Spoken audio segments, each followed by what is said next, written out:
A linguagem, no caso o inglês e qualquer outra, ela é uma representação de códigos para coisas que têm um significado específico. Então, por exemplo, cadeira não é uma cadeira, é um objeto que você usa para sentar e se apoiar.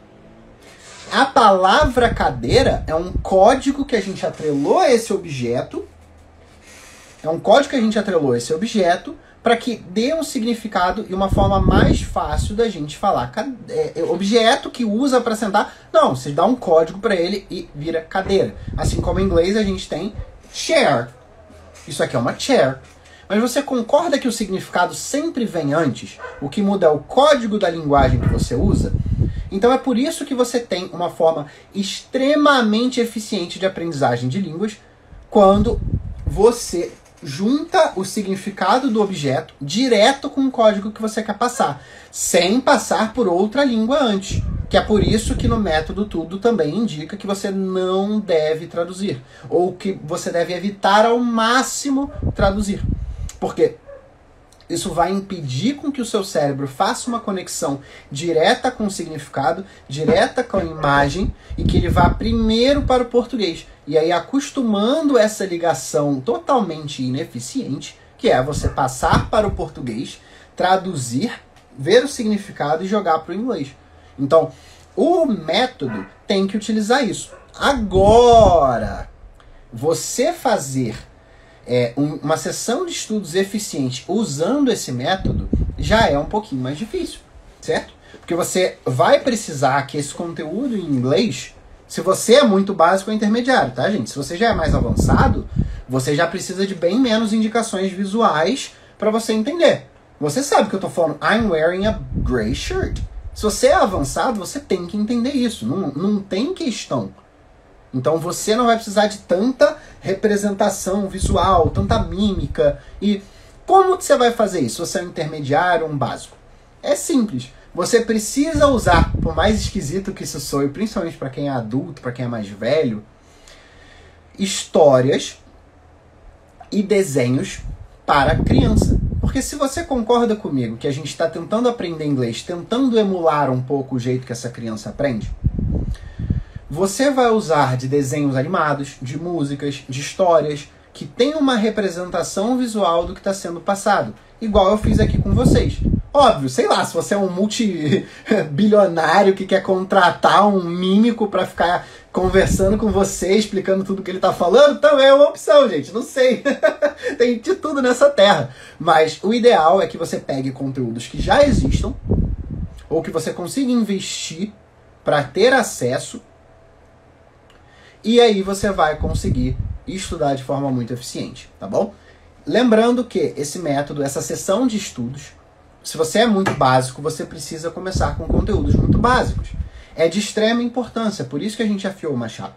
Então, se você quer aprender inglês, se você quer começar a aprender inglês, depois de ter feito o seu objetivo e o seu nível, e você concluiu que o seu nível é muito básico, muito iniciante, você precisa começar com conteúdos muito básicos. Por exemplo, eu fui estudar francês e eu peguei uma história para criança com animações pra como é que falava? Era uma história muito famosa, sei lá, mas era bem básica, era bem simples, eu me sentia até mal, me sentia uma criança vendo aquilo. Mas tem que ser. Você não pode chegar hoje e botar um Game of Thrones. Cara, não pode botar um Game of Thrones. Não pode! Senão você não vai entender absolutamente nada. Porque é uma série com um diálogo muito avançado, um diálogo muito difícil, que você vai usar lá na frente quando você já estiver fluente para aprender vocabulário. Certo? Então, é ideal que você faça afie o seu machado e aí você consiga usar um conteúdo bem certinho, direcionado para o seu nível de inglês, tá bom? E sempre, gente, ó. Ah, Gabriel, eu reparei aqui que você não falou de estudar os tempos verbais. Não falei. Por quê? Se você é novo, você sabe que eu não gosto de estudar língua pela gramática. É verdade. É uma coisa que até hoje ainda se acredita que precisa estudar gramática para aprender gramática. E não é bem assim. Eu tenho outros conteúdos falando mais disso. Eu não vou me estender aqui, senão vai dar 40 minutos de live. Então, não é para você botar legenda em português nesse conteúdo. Não é, por mais iniciante que você seja. Vai ser difícil no início. Eu sei que vai. Mas vai atrapalhar muito você. Então, não usa legenda em português, não faz tradução simultânea, ficar traduzindo todo o texto. Você vai esquecer, você vai se confundir, vai ser um saco. Evita ficar decorando listinhas de vocabulário e evita ficar fazendo listas de conjugações verbais.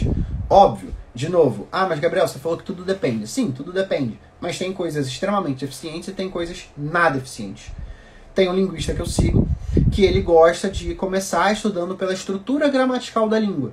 Cara, se você quiser, vai fundo. Eu não gosto.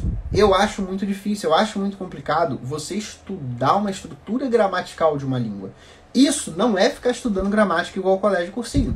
Não é ficar conjugando o verbo. É você pegar uma estrutura geral de como se constrói as frases, como o inglês lida com algumas coisas, com alguns tempos verbais. Mas não é você sentar na cadeira todo dia e fazer lista de 30 verbos de conjugação verbal. Isso não funciona. E é por isso que 95% para mais da população brasileira não fala inglês. Porque a maioria das pessoas e de outros professores ensinam de formas retrógradas e tradicionais que infelizmente não funcionam. Ou felizmente, né? Se você não gosta de estudar gramática, ainda bem que não funciona. Eu sou uma dessas pessoas. Mas eu conheço muita gente que ama estudar gramática. Então ela acha um jeitinho ali de introduzir a gramática para dar uma acelerada no aprendizado.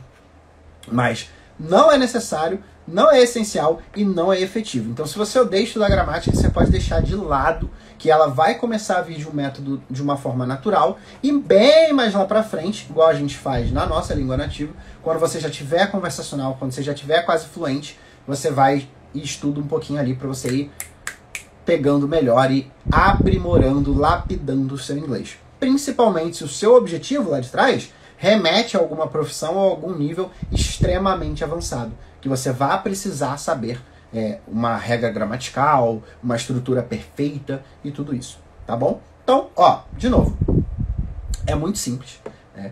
Lembra que eu falei, eu não vou falar aqui pra vocês, estuda 1 hora por dia, entra no site tal e lê tal coisa e faz exercício, porque isso não é efetivo. Se isso fosse efetivo, você tinha saído do teu cursinho completamente fluente falando igual nativo, porque provavelmente você ficou 2, 3, 4 anos lá.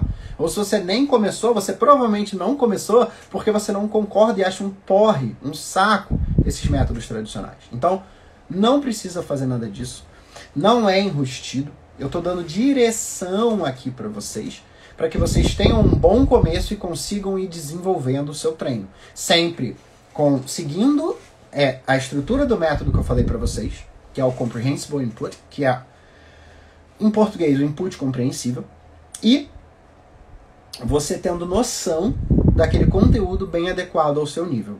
E só mais um adendo que eu esqueci de falar, que é a progressão do nível de dificuldade. Então, se você sentir que o conteúdo está ficando muito fácil, você bota o nível mais 1. O que é isso? Não muito difícil, mas difícil o suficiente para ser um desafio para você aprender, e não muito fácil, que aí não é um desafio e você não aprende nada. É igual, imagina que um faixa roxa de jiu-jitsu vai ficar dando pau em criança branca.